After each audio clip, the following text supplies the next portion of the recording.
তোমাদের সবাইকে স্বাগতম। তো মা বললো আজকে আমাকে চিকেন বানাতে, তাই চলে এলাম। দেখি কতদূর কি বানানো যায়।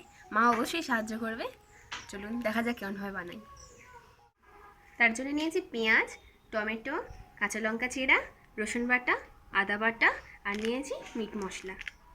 আর এখানে আছে আলু, এখানে আছে হলুদ গুঁড়ো, চাট মশলা, সর্ষের তেল, লবণ, লঙ্কা গুঁড়ো, চিনি, তেল, তেজপাতা, আর আছে এলাচ।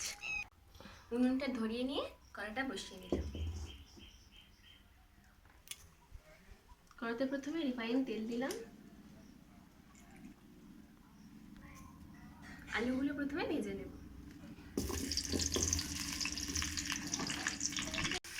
দেবো হালকা করে লবণ আর হলুদ।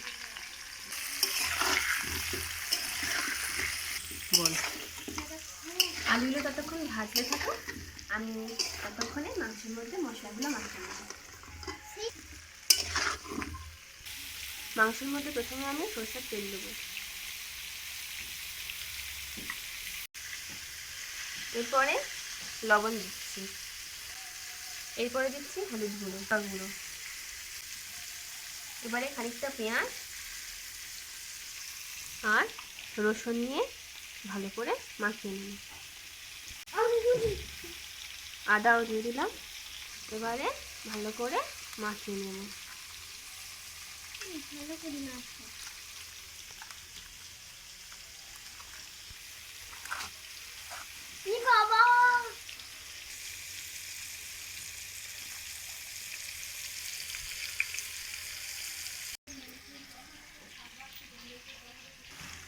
আলুগুলো ভাজা হয়ে গেছে, এবার তুলে নেব।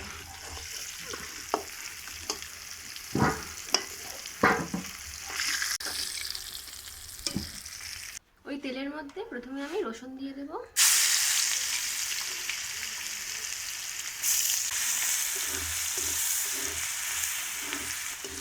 এবারে হালকা লাল হয়ে এসেছে, পেঁয়াজগুলো দিয়ে দিচ্ছি।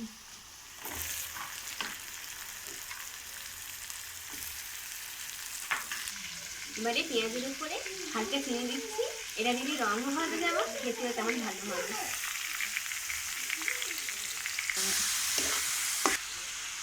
এবার একটু হলুদ দিয়ে দিচ্ছি আর দিয়ে দিচ্ছি লবণ,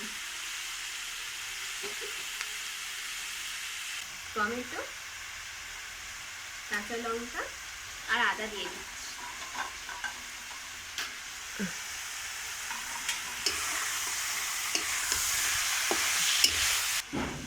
আপনাদের ইচ্ছা অনুযায়ী ঝাল দেবে, আমি আরেকটু পরিমাণে লঙ্কা গুঁড়ো দিয়ে দিলাম।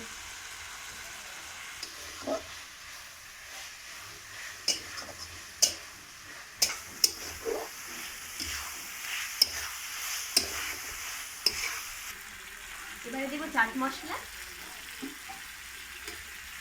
আর একটু মিট মশলা।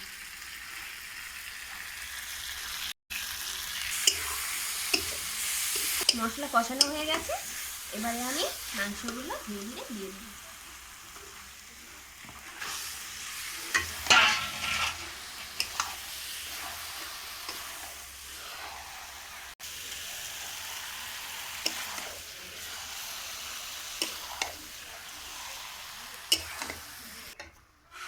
এইভাবে ভালো করে কষাবো যতক্ষণ না তেল ছাড়ছে।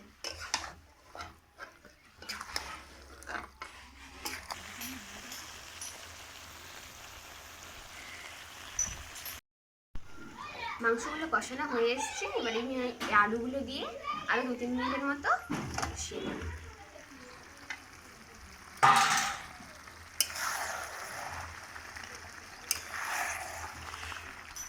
তেল ছেড়ে দিয়েছে, এর মধ্যেই সব আলুগুলো ভালো করে মাখানো হয়ে যাবে।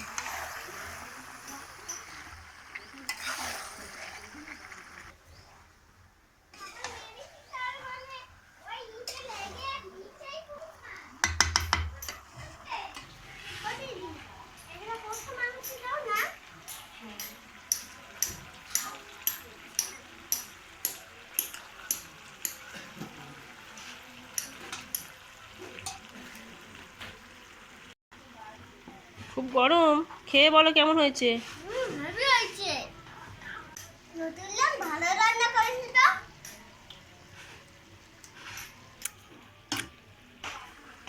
মাংস কষিয়ে নেওয়া হয়ে গেছে, এবার আমি জল ঢেলে দেবো।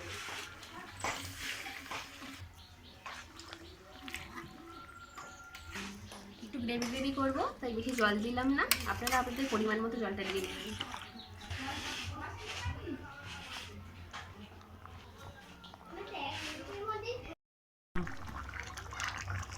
ঝোল ফুটছে সেইভাবে আপনাদের একটা কথা বলি, আমি তো প্রথমবার করছি, কেমন হলো আপনাদের কিন্তু মূল্যবান বক্তব্য অবশ্যই কমেন্টের মাধ্যমে জানাবেন। আর ভিডিওটি ভালো লাগলে লাইক কমেন্ট শেয়ার সাবস্ক্রাইব করে চ্যানেলটাকে রেখে দেবেন, যাতে আমার নতুন নতুন ভিডিও সবার আগে আপনি পেয়ে যান। সাপোর্ট করুন আমাদেরকে। এই